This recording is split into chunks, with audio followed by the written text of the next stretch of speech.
Okay, come on, let's bunch up.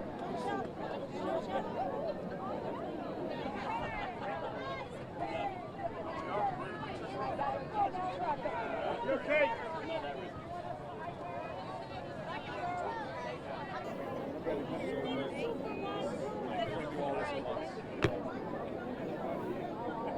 Okay, come on, let's bunch up.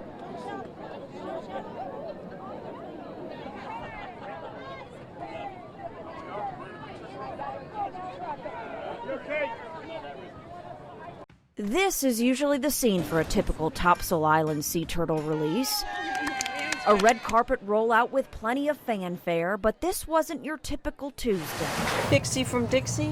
One by one, 13 sea turtles were unloaded from a cargo van and onto a scuba diving boat. Unorthodox for sure. Would you wet his rag for him, please?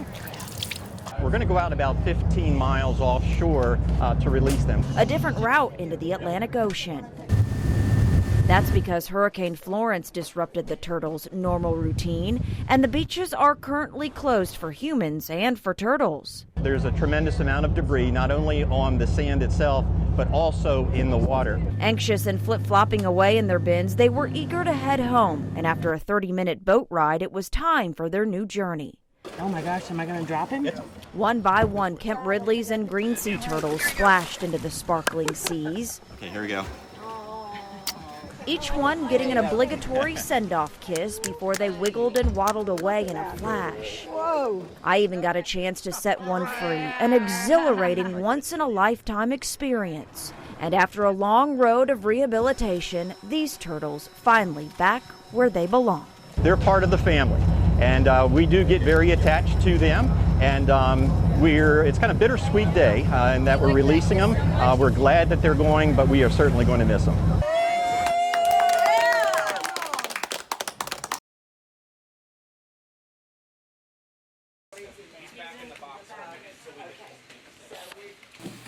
We'll get you a little more water in the water.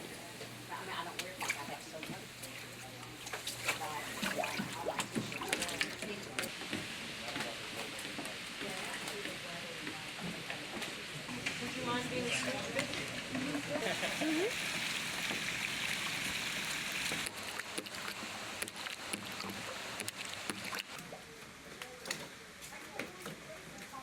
He's back in the box for a minute, so we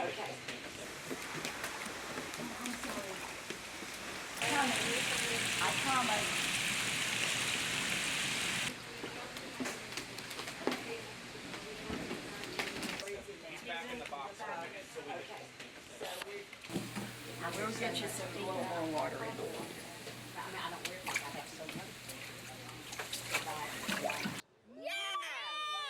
You're going to walk right in front of this turtle.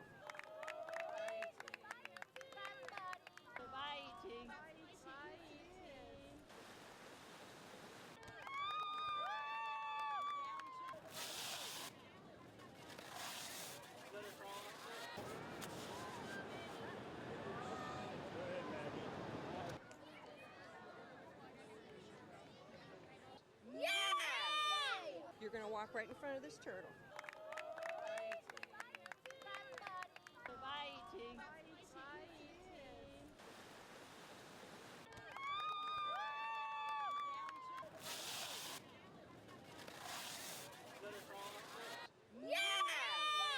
You're going to walk right in front of this turtle.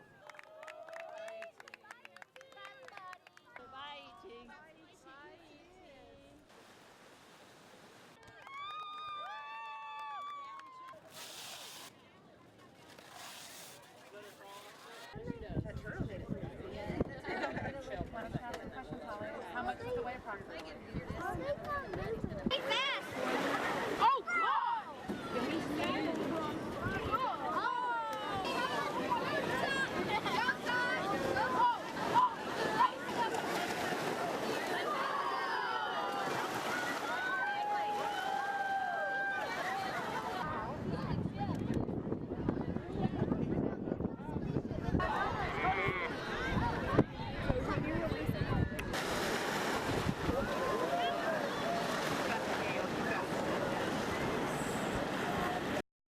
This is the big one coming. They see the ocean, they smell the ocean, their flippers are going before they ever get there.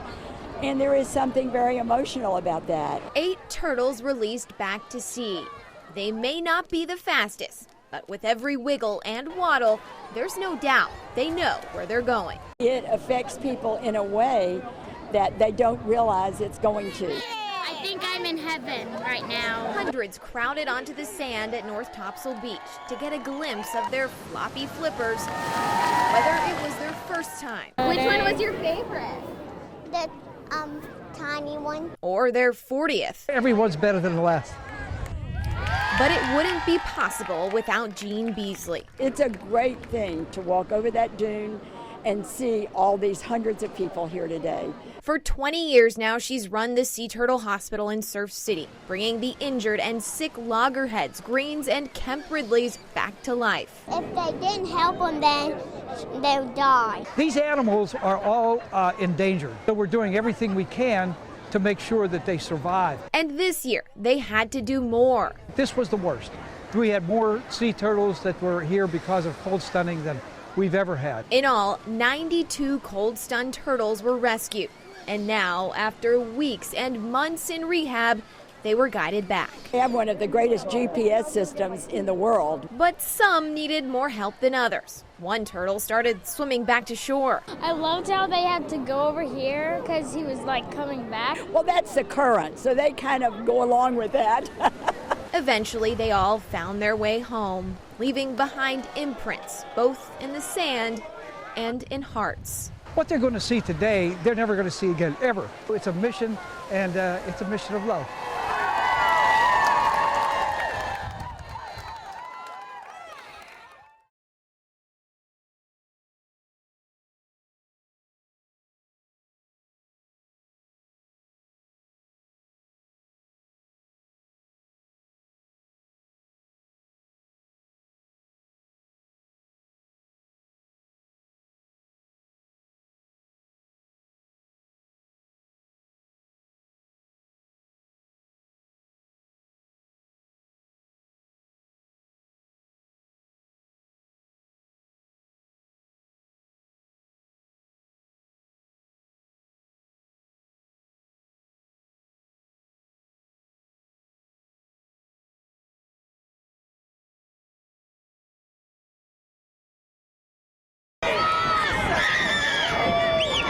Like movie stars making their way down the red carpet. Screaming fans cheer and take pictures as the turtles go passing by. We've seen them in the tubs at the Turtle Hospital, and to be able to watch them go back home is very, very exciting. The journey wasn't easy. Watching Griffin get in the truck, it's clear he's not the same turtle he was a couple of months ago. We met Griffin shortly after he got to the hospital. He was cold stunned, which is basically a hypothermia for sea turtles. It makes it hard for them to move and eat. He was a thin, so he had been in trouble. The hospital director named him Griffin, after a little boy who recently died in a car crash. Griffin visited the turtles every chance he got. It seemed fitting when we saw this very young, very adorable, absolutely gorgeous sea turtle come in, that the right name for the turtle was Griffin. Today, as hundreds watched, Griffin's family carried him home. His twin was here today and helped to walk Griffin down to the beach. Griffin was only the first turtle to hit the waves. One after another, 28 turtles were carried across the sand, bringing their own stories with them. Donatello could barely see when he first came in because birds pecked his eyes. Donatello actually lost most of the vision in one eye, and we thought he was going to lose the entire eye. Volunteers nursed him back to health and got to know him in the process, making saying goodbye a little tough. It's like letting go of your son or daughter. It's like letting go of a child in a lot of ways. We've been with them for so many months and caring for them and getting to know them. While it may be difficult, they say it's time to let go and let these guys finally go home.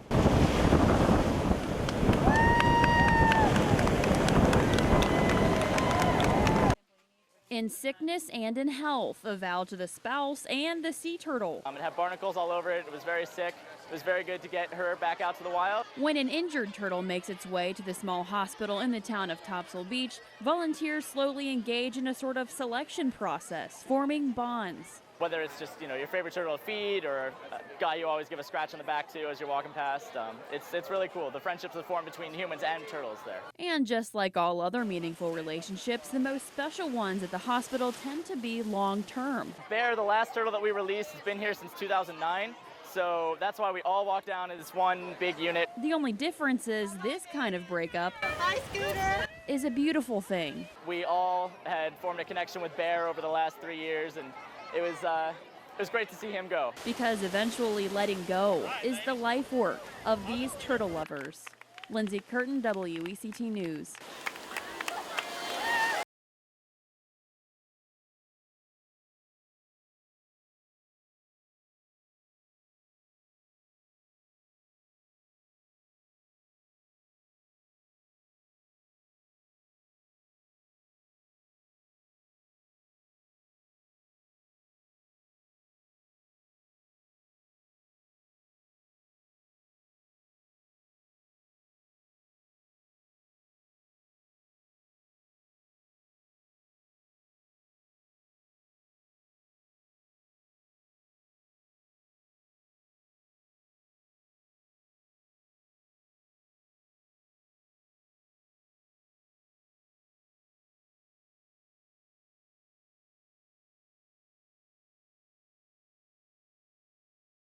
So I paddled over, saw this group of people here trying to help this whale. Did marine fisheries sound concerned? These are the items that were found inside.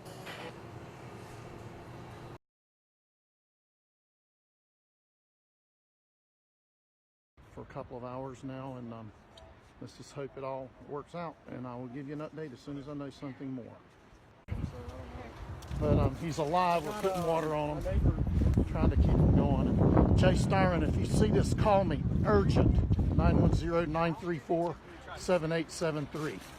It's a tough day to be on a beach, especially with a young whale that we might have had something to do with its demise. That's just really hard. It's a hard situation. We just don't need to be putting plastic in the ocean. I mean, plastic ends up in the mouth of whales more often than we want to admit right now. Pieces of plastic that are floating around out there. It's probably intriguing. If this animal were feeding on squid, it looks like a squid.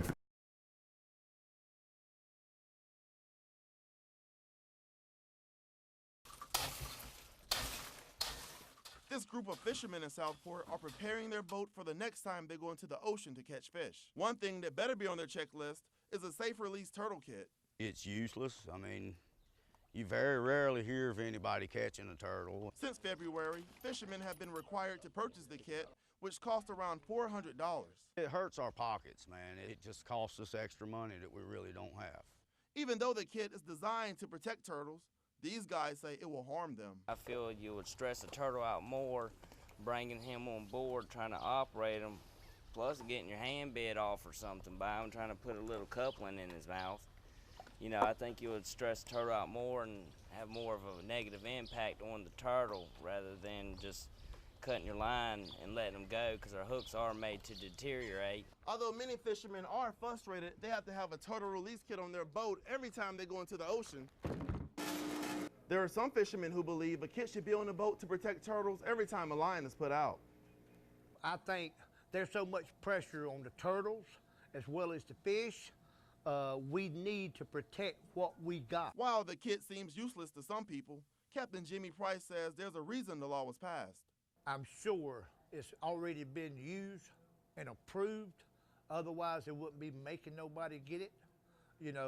They experiment everything they come up with when it comes to the wildlife resources and the division of marine fisheries and so on. These fishermen say they're just trying to make money. They wonder what other laws will come along to take it away. In Southport, Gavin Johnson, WECT News. It's flounder season for commercial fishermen, but David Smith in Carolina Beach is packing his nets away. He won't even be using this new boat he bought last year. This proclamation that came out May the 15th, we can no longer set with our nets. So therefore I'm paying on a boat that I cannot use to do the commercial fishing with that I bought it for. Besides paying nearly $300 a month for the boat, there's thousands of dollars worth of fishing equipment he won't be using. He has 25 feet mesh nets. The law now requires 15 nets in order to keep sea turtles from getting caught in them. And fishermen are also restricted in the hours they can use the new nets. Sea turtles are not here year-round. So why are they saying they got to enforce it year-round? Some fishermen say they aren't the only ones being caught by the new fishing regulations. They say it will affect you by how much you pay for seafood. It's a supply and demand thing. When we can't supply it and the demand's still there, it's just like gas and oil. It's going to get higher and higher. These fishermen say they can't just move to another state with lenient laws. No, because a license, you got to live in another state long enough to be able to get new license to work in that state. A license they hope will start bringing them money again. In Carolina Beach, Gavin Johnson, WECT News.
It has to be proven that it can harm us, harm our children, harm our way of life.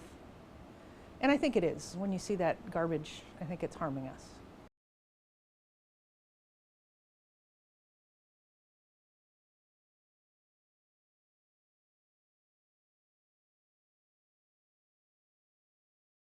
And it isn't until we start getting under the surface where we start to see this problem. And that's why that video was so telling.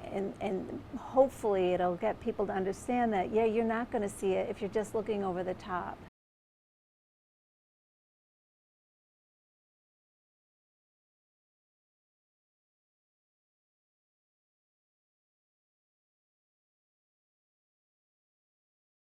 PAH is what I mentioned before, can be transferred from a plastic to the digestive juices of a turtle.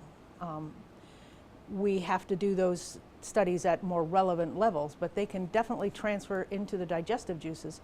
Once they're in the digestive juices, they can definitely get into the tissues.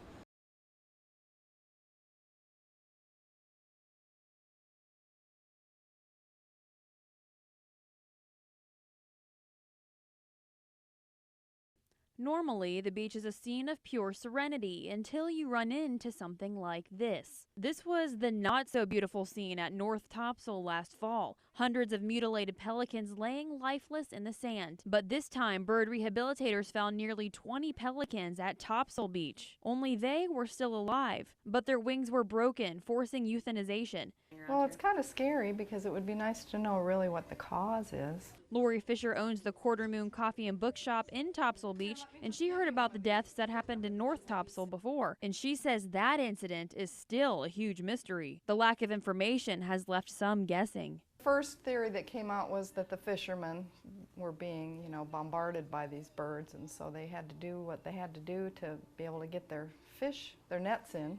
The North Carolina Wildlife Commission tells us local and federal law enforcement are on alert. The commission says they have several suspicions, but still no concrete evidence, and they've only just begun investigating the recent topsail deaths. But in the meantime, they've asked the beach towns to be on alert too. Really, the whole island is so aware because of the sea turtles. They're so protective of the sea turtles. Any animal around here, I would think that they'd be ready and willing to keep an eye out. Ready and willing to report any violence against the species to keep the beach that they call home beautiful. Lindsay Curtin, WECT News.